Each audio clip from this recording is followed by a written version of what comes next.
स्वागत है। आज का पहला प्रश्न है, हिंदी का प्रथम महाकाव्य माना जाता है? ए पृथ्वीराज रासो, बी रामचरितमानस, सी पद्मावत, डी साकेत। इसका सही उत्तर होगा ए पृथ्वीराज रासो। ये चंद्रबरदाई द्वारा लिखा गया महाकाव्य है। इसे ही हिंदी का प्रथम महाकाव्य माना जाता है। अगला प्रश्न, बिहारी किस युग के कवि हैं? ए आधुनिक काल, बी रीतिकाल, सी भक्तिकाल, डी आदिकाल।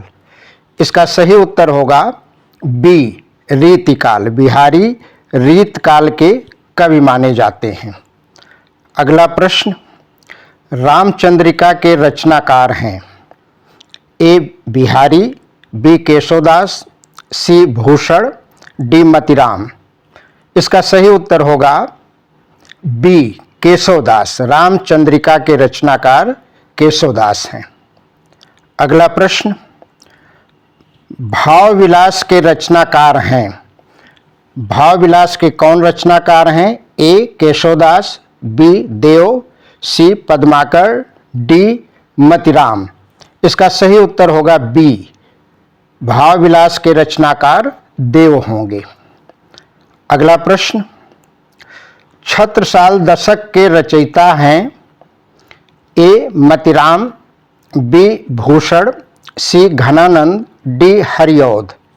इसका सही उत्तर होगा बी भूषण। भूषण छत्रसाल दशक के रचयिता हैं। अगला प्रश्न, गंगा लहरी के रचयिता हैं? ए पद्माकर, बी मतिराम, सी भूषण, डी देव। इसका सही उत्तर होगा ए पद्माकर। गंगा लहरी के कवि कौन हैं? पद्माकर हैं। अगला प्रश्न, भारत भारती के रचनाकार हैं? ए भारतेंदु हरिश्चंद्र, बी माखनलाल चतुर्वेदी, सी मैथिली शरण गुप्त, डी जयशंकर प्रसाद। इसका सही उत्तर होगा सी मैथिली शरण गुप्त। भारत भारती के रचनाकार मैथिली शरण गुप्त जी हैं। अगला प्रश्न, ठंडा लोहा के रचनाकार हैं? ए अज्ञेय, बी गिरजा कुमार माथुर, सी शमशेर बहादुर सिंह, डी धर्मवीर भारती। इसका उत्तर होगा डी धर्मवीर भारती। ठंडा लोहा के रचनाकार धर्मवीर भारती हैं।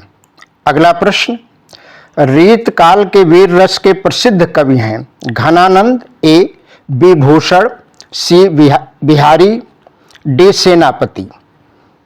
सही उत्तर होगा बी भूषण।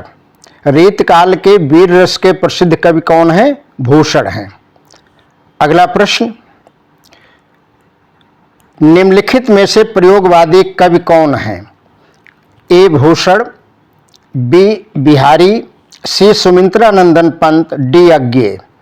इसका सही उत्तर होगा डी अज्ञेय। प्रयोगवादी कवि सच्चिदानंद हीरानंद वात्स्यायन अज्ञेय जी को मानता है, इसलिए सही उत्तर होगा डी अज्ञेय। आगे बढ़ते हैं। अगला प्रश्न, आधुनिक युग की मीरा कही जाती हैं? ए मीराबाई, बी सुभद्रा कुमारी चौहान, सी महादेवी वर्मा, डी इनमें से कोई नहीं। इसका सही उत्तर होगा सी महादेवी वर्मा। महादेवी वर्मा को आधुनिक युग की मीरा कहा जाता है। अगला प्रश्न है, सूरदास की रचना है? ए साहित्य लहरी, बी दोहावली, सी पंचवटी, डी सतसई। इसका सही उत्तर होगा ए साहित्य लहरी। सूरदास की रचना क्या है? साहित्य लहरी है। आगे बढ़ते हैं। अगला प्रश्न है, द्विवेदी युगीन कविता की विशेषता है? ए युद्धों का सजीव वर्णन, बी राष्ट्रीयता की भावना का विकास, सी आत्मपरक रचनाएं, डी इनमें से कोई नहीं। इसका सही उत्तर होगा बी राष्ट्रीयता की भावना का विकास। द्विवेदी युगीन कविताओं की सबसे बड़ी विशेषता क्या है? राष्ट्रीय भावना का विकास। आगे बढ़ते हैं। अगला प्रश्न, हिंदी साहित्य में प्रगतिवाद की समय सीमा है? ए सन 1900 से 1950 ईस्वी तक, बी सन 1918 से 1920 ईस्वी तक, सी सन 1943 से 1991 ईस्वी तक, डी सन 1936 से 1943 ईस्वी तक।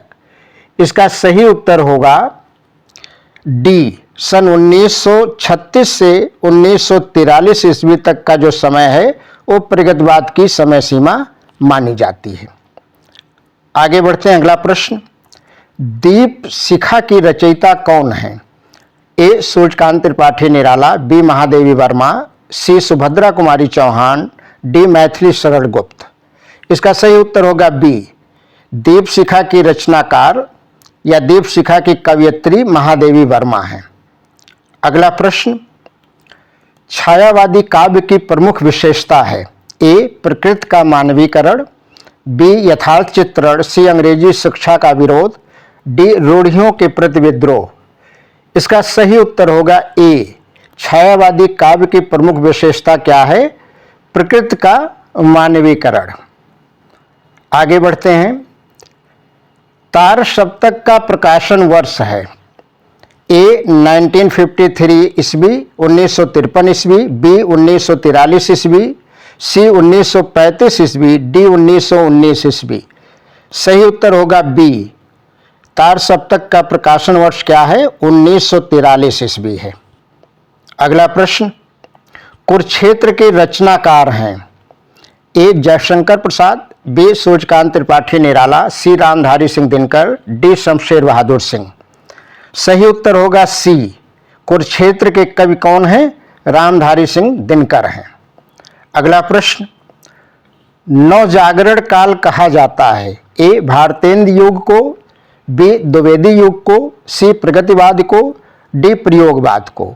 इसका सही उत्तर होगा ए, नवजागरण काल भारतेंद्र युग को कहा जाता है। अगला प्रश्न, निम्नलिखित कवियों में से किस कवि को राष्ट्र कवि का सम्मान मिला है? ए सुमित्रानंदन पंत को, बी मैथिली शरण गुप्त को, सी सूर्यकांत त्रिपाठी निराला को, डी महादेवी वर्मा को। सही उत्तर होगा बी, राष्ट्र कवि का सम्मान मैथिली शरण गुप्त जी को मिला है और यह सम्मान उनको किसने दिया था? महात्मा गांधी ने दिया था। आगे बढ़ते हैं, अगला प्रश्न, कला और बूढ़ा चाँद के रचनाकार हैं? ए जयशंकर प्रसाद, बी गिरिजा कुमार माथुर, सी हरिवंश राय बच्चन, डी सुमित्रानंदन पंत। इसका सही उत्तर होगा डी सुमित्रानंदन पंत। कला और बूढ़ा चाँद के रचनाकार सुमित्रानंदन पंत हैं और उनकी इस रचना पर उन्हें साहित्य अकादमी पुरस्कार भी मिल चुका है। अगला प्रश्न, प्रगतिवादी युग के कवि नहीं हैं? ए केदारनाथ अग्रवाल, बी नागार्जुन, सी त्रिलोचन, डी मैथिली शरण गुप्त। इसका सही उत्तर होगा डी मैथिली शरण गुप्त। मैथिली शरण गुप्त प्रगतिवादी युग के कवि नहीं हैं, बाकी तीनों कवि केदारनाथ अग्रवाल, नागार्जुन, त्रिलोचन ये प्रगतिवादी युग के कवि हैं। आगे बढ़ते हैं, अगला प्रश्न, धनुष भंग की कथा रामचरितमानस के किस कांड से उद्धृत है? ए अयोध्या कांड, बी बाल कांड, सी उत्तरकांड, डी सुंदरकांड। इसका सही उत्तर होगा बी बाल कांड। धनुष भंग की कथा रामचरितमानस के बाल कांड से उद्धृत है। आगे बढ़ते हैं, अगला प्रश्न, गीत फरोश काव्य संग्रह किसका है? ए गिरिजा कुमार माथुर, बी रामधारी सिंह दिनकर, सी भवानी प्रसाद मिश्र, डी रामविलास शर्मा। इसका सही उत्तर होगा सी भवानी प्रसाद मिश्र। गीत फरोश काव्य संग्रह के रचयिता भवानी प्रसाद मिश्र जी हैं। आगे बढ़ते हैं, अगला प्रश्न, कनप्रिया के रचयिता हैं? ए सूर्यकांत त्रिपाठी निराला, बी गिरिजा कुमार माथुर, सी रामधारी सिंह दिनकर, डी धर्मवीर भारती। इस प्रश्न का सही उत्तर होगा डी धर्मवीर भारती। कनप्रिया के रचयिता कौन हैं? धर्मवीर भारती हैं। अगला प्रश्न, रीतिकाल का एक नाम नहीं है? ए अलंकृत काल, बी श्रृंगार काल, सी कला काल, डी सुधार काल। इसका सही उत्तर होगा डी सुधार काल। रीतिकाल को अलंकृत काल भी कहा जाता है, श्रृंगार काल भी कहा जाता है, कला काल भी, लेकिन सुधार काल नहीं कहा जाता, इसलिए रीतिकाल का नाम नहीं है। इस प्रश्न का उत्तर होगा सुधार काल। आगे बढ़ते हैं, अगला प्रश्न। यामा काव्य संग्रह है ए जयशंकर प्रसाद का, बी महादेवी वर्मा का, सी रामधारी सिंह दिनकर का, डी राम नरेश त्रिपाठी का। इसका सही उत्तर होगा बी महादेवी वर्मा। यामा काव्य संग्रह महादेवी वर्मा का है और उन्हें इस संग्रह पर ज्ञानपीठ पुरस्कार भी मिल चुका है। आगे बढ़ते हैं, अगला प्रश्न। राम की शक्ति पूजा किसकी रचना है?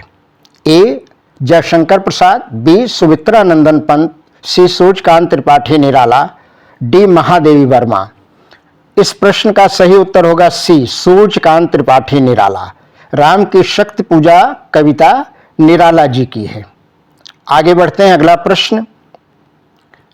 रीतिबद्ध काव्यधारा के कवि हैं? ए घनानंद, बी बोधा, सी मतिराम, डी आलम। सही उत्तर होगा सी मतिराम। रीतिबद्ध काव्यधारा के कवि मतिराम हैं, बाकी घनानंद, बोधा और आलम रीति मुक्त काव्यधारा के कवि हैं। आगे बढ़ते हैं, अगला प्रश्न। प्रयोगवाद को नई कविता की संज्ञा दी? ए नेमचंद जैन, बी सच्चिदानंद हीरानंद वात्स्यायन अज्ञेय, सी भारत भूषण अग्रवाल, डी भवानी प्रसाद मिश्र। इसका सही उत्तर होगा बी। प्रयोगवाद को नई कविता की संज्ञा किसने दी? सच्चिदानंद हीरानंद वात्स्यायन अज्ञेय जी ने। आगे बढ़ते हैं, अगला प्रश्न। नई कविता के आरंभ का समय माना जाता है? ए वर्ष 1919 ईस्वी से, बी वर्ष 1947 ईस्वी से, सी वर्ष 1936 ईस्वी से, डी वर्ष 1951 ईस्वी से। इस प्रश्न का सही उत्तर होगा डी। नई कविता का आरंभ वर्ष 1951 ईस्वी से माना जाता है। अगला प्रश्न। तार सप्तक के कवियों को अज्ञेय ने क्या कहकर संबोधित किया है? ए राहों का अन्वेषी, बी नई धारा के साथी, सी साहित्य सहचर, डी पाठ के साथी। इस प्रश्न का सही उत्तर होगा ए राहों का अन्वेषी। तार सप्तक के कवियों को अज्ञेय ने राहों के अन्वेषी कहा है। आगे बढ़ते हैं। चिदंबरा के रचनाकार हैं? ए जयशंकर प्रसाद, बी सूर्यकांत त्रिपाठी निराला, सी सुमित्रा नंदन पंत, डी महादेवी वर्मा। इसका सही उत्तर होगा सी सुमित्रा नंदन पंत। चिदंबरा काव्य संग्रह के रचनाकार कौन हैं? सुमित्रा नंदन पंत हैं। आगे बढ़ते हैं। आंगन के पार द्वार रचना किस कवि की है? ए जयशंकर प्रसाद, बी सच्चिदानंद हीरानंद वात्स्यायन अज्ञेय, सी रामधारी सिंह दिनकर, डी नरेंद्र शर्मा। इस प्रश्न का उत्तर होगा बी। आंगन के पार द्वार रचना सच्चिदानंद हीरानंद वात्स्यायन अज्ञेय जी की है और उन्हें इस रचना पर साहित्य अकादमी पुरस्कार भी मिल चुका है। आगे। देव की रचना है? ए पद्माभरण, बी भाव विलास, सी रामचंद्रिका, डी गंगा लहरी। इसका सही उत्तर होगा बी भाव विलास। भाव विलास देव की रचना है जिसे उन्होंने बहुत कम समय में 16 माना जाता है, सिर्फ 16 वर्ष की आयु में लिखा था और ये उनका पहला काव्य संग्रह है। आगे बढ़ते हैं। अगला प्रश्न। अनघ के रचनाकार हैं? ए निराला, बी जगन्नाथ दास रत्नाकर, सी सियाराम शरण गुप्त, डी मैथिली शरण गुप्त। इसका सही उत्तर होगा डी मैथिली शरण गुप्त। अनघ के रचनाकार कौन हैं? मैथिली शरण गुप्त हैं। अनघ का मतलब होता है पवित्र। आगे बढ़ते हैं। अगला प्रश्न। ललित ललाम रचना है? ए मतिराम की, बी पद्माकर की, सी देव की, डी भूषण की। इस प्रश्न का सही उत्तर होगा ए मतिराम की। ललित ललाम रचना किसकी है? मतिराम की है। आगे बढ़ते हैं। अगला प्रश्न। रीतिकाल के कवि हैं? ए नागार्जुन, बी भारतेंद्र हरिश्चंद्र, सी महावीर प्रसाद द्विवेदी, डी मतिराम। इसका सही उत्तर होगा डी रीतकाल के कवि कौन हैं? मतिराम हैं। बाकी कवि रीतकाल के कवि नहीं हैं। अगला प्रश्न, प्रिय प्रवास किसकी रचना है? ए मैथिली शरण गुप्त, बी अयोध्या सिंह उपाध्याय हरिऔध, सी भारतेंदु हरिश्चंद्र, डी रामधारी सिंह दिनकर। इस प्रश्न का सही उत्तर होगा बी अयोध्या सिंह उपाध्याय हरिऔध। प्रिय प्रवास किसकी रचना है? अयोध्या सिंह उपाध्याय हरिऔध की रचना है। आगे बढ़ते हैं। साये में धूप किसकी रचना है? ए श्रीकांत वर्मा, बी दुष्यंत कुमार, सी रघुवीर सहाय, डी जगदीश गुप्त। इस प्रश्न का उत्तर होगा बी दुष्यंत कुमार। साये में धूप दुष्यंत कुमार की गजलों का प्रसिद्ध काव्य संग्रह है। आगे बढ़ते हैं। अगला प्रश्न, रीतकाल की काव्य भाषा क्या है? ए खड़ी बोली, बी ब्रज भाषा, सी भोजपुरी, डी मैथिली। इसका उत्तर होगा बी ब्रज भाषा। रीतकाल की काव्य भाषा या कवियों की भाषा क्या है? ब्रज भाषा है। आगे बढ़ते हैं। केशव को कठिन काव्य का प्रेत किसने कहा? ए रामचंद्र शुक्ल, बी ग्रियर्सन, सी हजारी प्रसाद द्विवेदी, डी मिश्र बंधु। इस प्रश्न का सही उत्तर होगा ए रामचंद्र शुक्ल। केशव को कठिन काव्य का प्रेत रामचंद्र शुक्ल ने कहा। आगे बढ़ते हैं। अगला प्रश्न, सुमित्रानंदन पंत की रचना है। ए ज्ञानदीप, बी प्रेम वाटिका, सी छड़दा, डी युगवाड़ी। युगवाड़ी की ये स्पेलिंग में त्रुटि है, इसको आप ध्यान से देखिए। ये सही होगा युगवाड़ी। इस तरह से ये सुमित्रानंदन की पंत की रचना है युगवाड़ी। आगे बढ़ते हैं। अगला प्रश्न, चाँद का मुंह टेढ़ा है के रचयिता कौन है? ए गजानन माधव मुक्तिबोध, बी सच्चिदानंद हीरानंद वात्स्यायन अज्ञेय, सी भवानी प्रसाद मिश्र, डी गिरिजा कुमार माथुर। इसका सही उत्तर होगा ए गजानन माधव मुक्तिबोध। चाँद का मुंह टेढ़ा है मुक्तिबोध की रचना है। आगे बढ़ते हैं। केदारनाथ सिंह किस सप्तक के कवि हैं? ए तार सप्तक, बी दूसरा सप्तक, सी तीसरा सप्तक और डी चौथा सप्तक।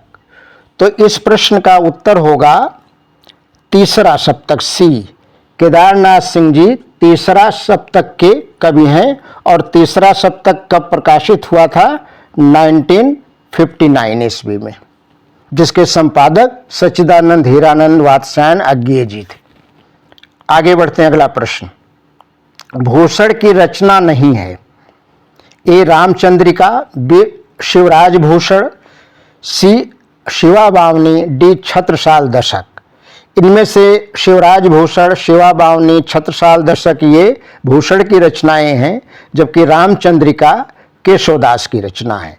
इसलिए इस प्रश्न का सही उत्तर होगा कि भूषण की रचना नहीं है, रामचंद्रिका भूषण की रचना नहीं, ये केशवदास की रचना है। आगे बढ़ते हैं। अगला प्रश्न, साकेत के रचनाकार हैं। ए जयशंकर प्रसाद, बी रामधारी सिंह दिनकर, सी मैथिली शरण गुप्त, डी भगवती चरण वर्मा। इस प्रश्न का सही उत्तर होगा सी मैथिली शरण गुप्त। साकेत के रचनाकार कौन हैं? मैथिली शरण गुप्त जी हैं।